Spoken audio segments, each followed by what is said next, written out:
بسم اللہ الرحمن الرحیم۔ قرآنی واقعات اور عجائبات کی دوسری قسط میں خوش آمدید۔ آج کا واقعہ حضرت موسیٰ علیہ السلام کی 3 معجزات۔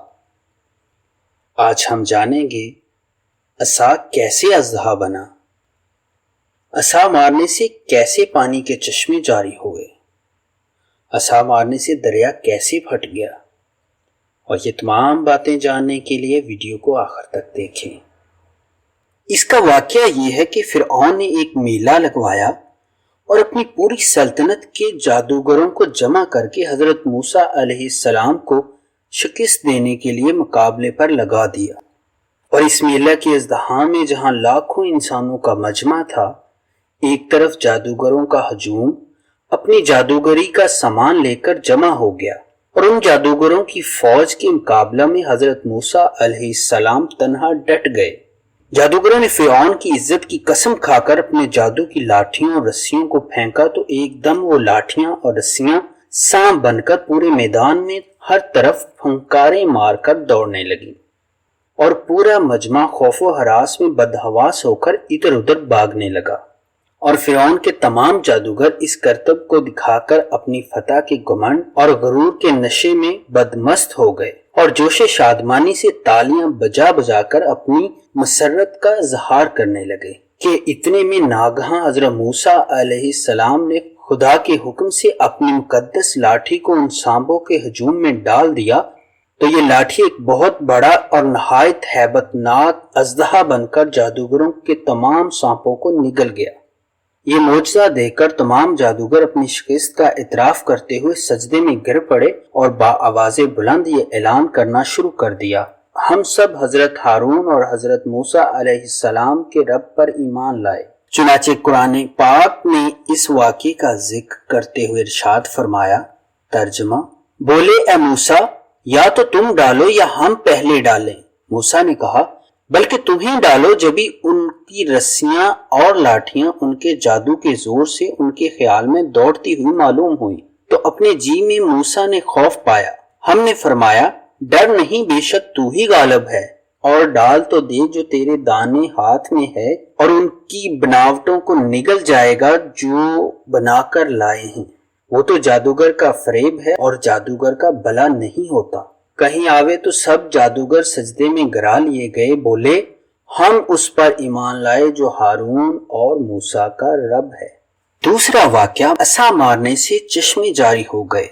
بنی اسرائیل کا اصل وطن ملک شام تھا، لیکن حضرت یوسف علیہ السلام کے دور حکومت میں یہ لوگ مصر میں آ کر آباد ہو گئے، اور ملک شام پر قوم عمالقہ کا تسلط اور قبضہ ہو گیا، جو بدترین قسم کے کفار تھے۔ جب فرعون دریائے نیل میں غرق ہو گیا اور حضرت موسیٰ علیہ السلام کو فرعون کے خطرات سے اطمینان ہو گیا تو اللہ تعالیٰ نے حکم دیا کہ قوم عمالقہ سے جہاد کر کے ملک شام کو ان کے قبضہ و تسلط سے آزاد کرائیں۔ چنانچہ آپ 6 لاکھ بنی اسرائیل کی فوج لے کر جہاد کے لیے روانہ ہو گئے، مگر ملک شام کی حدود میں پہنچ کر بنی اسرائیل پر قوم عمالقہ کا ایسا خوف سوار ہو گیا کہ بنی اسرائیل ہمت ہار گئے اور جہاد سے منہ پھیر لیا۔ اس نافرمانی پر اللہ تعالیٰ نے بنی اسرائیل کو یہ سزا دی کہ یہ لوگ 40 برس تک میدان طیہ میں بھٹکتے اور گھومتے پھرے اور اس میدان سے باہر نہ نکل سکے۔ حضرت موسیٰ علیہ السلام بھی ان لوگوں کے ساتھ میدان طیہ میں تشریف فرما تھے۔ جب بنی اسرائیل اس بے آب و گیا میدان میں بھوک و پیاس کی شدت سے بے قرار ہو گئے تو اللہ تعالیٰ نے حضرت موسیٰ علیہ السلام کی دعا سے ان لوگوں کے لیے من و سلوہ آسمان سے اتارا۔ من شہد کی طرح ایک قسم کا حلوہ تھا، اور سلوہ بنی ہوئی بٹیریں تھیں۔ کھانے کے بعد جب یہ لوگ پیاس سے بیتاب ہونے لگے اور پانی مانگنے لگے تو حضرت موسیٰ علیہ السلام نے پتھر پر اپنا عصا مار دیا تو اس پتھر میں 12 چشمے پھوٹ کر بہنے لگے، اور بنی اسرائیل کے 12 خاندان اپنے اپنے ایک چشمے سے پانی لے کر خود بھی پینے لگے اور اپنے جانوروں کو بھی پلانے لگے، اور پورے 40 برس تک یہ سلسلہ جاری رہا۔ یہ حضرت موسیٰ علیہ السلام کا معجزہ تھا جو عصا اور پتھر کے ذریعہ ظہور میں آیا۔ قرآن مجید نے اس واقعہ اور معجزہ کا بیان کرتے ہوئے ارشاد فرمایا، اور جب موسیٰ نے اپنی قوم کے لیے پانی مانگا تو ہم نے فرمایا، اس پتھر پر اپنا عصا مار دو، فوراً اس میں سے 12 چشمے بہہ نکلے، ہر گروہ نے اپنا گھاٹ پہچان لیا۔ تیسرا معجزہ، عصا کے مارنے سے دریا پھٹ گیا۔ حضرت موسیٰ علیہ السلام ایک مدت دراز تک فرعون کو ہدایت فرماتے رہے اور آیات و معجزات دکھاتے رہے، مگر اس نے حق کو قبول نہیں کیا، بلکہ اور زیادہ اس کی شرارت و سرکشی بڑھتی رہی، اور بنی اسرائیل نے چونکہ اس کی خدائی کو تسلیم نہیں کیا، اس لیے اس نے ان مومنین کو بہت ظلم و ستم کا نشانہ بنایا۔ اس دوران میں ایک دم حضرت موسیٰ علیہ السلام پر وحی اتری کہ اپنی قوم بنی اسرائیل کو اپنے ساتھ لے کر رات میں مصر سے ہجرت کر جائیں۔ چنانچہ حضرت موسیٰ علیہ السلام بنی اسرائیل کو ساتھ لے کر رات میں مصر سے روانہ ہو گئے۔ جب فرعون کو پتہ چلا تو وہ بھی اپنے لشکروں کو ساتھ لے کر بنی اسرائیل کی گرفتاری کے لیے چل پڑا۔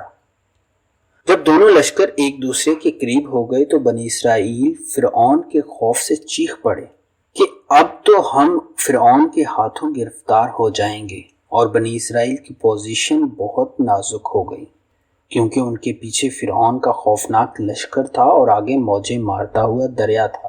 اس پریشانی کے عالم میں حضرت موسیٰ علیہ السلام مطمئن تھے اور بنی اسرائیل کو تسلی دے رہے تھے۔ جب دریا کے پاس پہنچ گئے تو اللہ تعالیٰ نے حضرت موسیٰ علیہ السلام کو حکم فرمایا کہ تم اپنی لاٹھی دریا پر مار دو۔ چنانچہ یوں ہی آپ نے دریا پر لاٹھی ماری تو فوراً ہی دریا میں 12 سڑکیں بن گئیں، اور بنی اسرائیل ان سڑکوں پر چل کر سلامتی کے ساتھ دریا سے پار نکل گئے۔